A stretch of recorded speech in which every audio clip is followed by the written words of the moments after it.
Hi viewers, சூப்பரான update friends. ஒரு பக்கம் பார்த்தீங்கன்னா வந்து விஜய், காவேரியும் வந்து இந்த அளவுக்கு வந்து ரொம்பவே ஃபீல் பண்ணுறாங்க. அது மட்டும் இல்லாமல் பார்த்தீங்கன்னா வந்து காவேரி விஜய் கிட்ட வந்து விஜய் நீங்கள் வந்து உண்மையிலேயே வந்து பாப்பா கிட்ட வந்து பொய் சொல்கிறீங்களா, இல்லை ஏன் வந்து இப்படி நடந்துக்கிறீங்க, உங்களோட ஒய்ஃப் என்ன அப்படின்னு சொல்லிட்டு கேட்குறாங்க. விஜய்க்கு வந்து என்ன பதில் சொல்கிறதுனே தெரியல. விஜய் வந்து என்ன சொல்லி வந்து சமாளிக்கிறதுனே தெரியாமல் வந்து அப்படியே அமைதியாக இருக்கார்.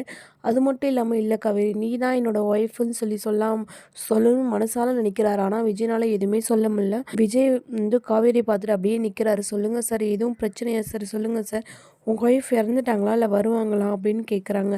திருப்பி திருப்பி விஜய்கிட்ட கேட்டுட்டு இருக்கும்போது விஜய் எதுவுமே பதில் சொல்ல. இன்னும் பார்த்தீங்கன்னா வந்து பாப்பாவை பார்த்தீங்கன்னா ராகவ் கடத்தி வச்சிருக்கா. அது மட்டும் இல்லாமல் பார்த்தீங்கன்னா இன்னும் வரக்கூடிய எபிசோடில் பார்த்தீங்கன்னா நல்லபடியாக குட்டி காவேரியை வந்து காப்பாற்றிடுவாங்க ராகவ். அது மட்டும் இல்லாமல் பார்த்தீங்கன்னா வந்து காவேரியை பார்த்து, நீ இன்னும் இவங்க கூட தான் இருக்கியா, நீ இவனை விட்டு எப்பயுமே போக மாட்டியா அப்படின்னு சொல்லிட்டு வந்து ராகவ் வந்து காவேரியை பார்த்து கேட்குறாங்க. அப்போ காவேரிக்கு ஏதோ சந்தேகம் வந்துடுது. ஏன் வந்து திருப்பி வந்து இவனும் இப்படி கேட்குறான், அது குழந்தைய கடத்துறது மட்டும் இல்லாமல் வந்து நம்மளே ஏன் இப்படி இவன் கேட்குறான் அப்படின்னு சொல்லிட்டு யோசிக்கிறாங்க.